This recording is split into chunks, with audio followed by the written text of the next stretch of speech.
समोर येत असल, देव मला एकाचं सांगितलंय उदाहरण तुमच्या गावातलं, म्हणून तर थोडं आणखीन जास्त बोलालो. म्हणले गुरुजी लय हुशार होतो पोरग, पण काय करावं म्हणले.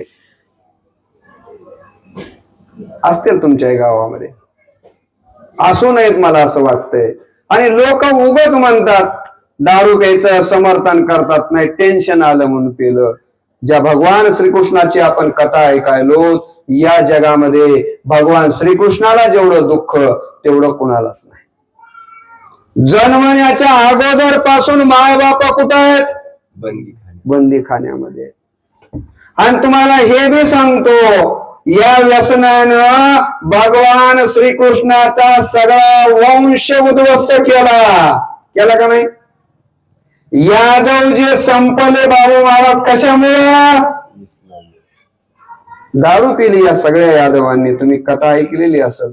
सांब नावाचा मुलगा भगवान श्रीकृष्णाचा, गांधारीचा तर शाप होता, आता आपल्याकडे वेळ नाही ते सांगायला. भगवान श्रीकृष्णाचा वंश सुद्धा सगळा नाहीसा झाला. त्याचं कारण जर काय असेल तर त्यांच्या वंशातली पुढची पिढी व्यसनी निघाली, आणि म्हणून एकही यादव जिवंत राहिला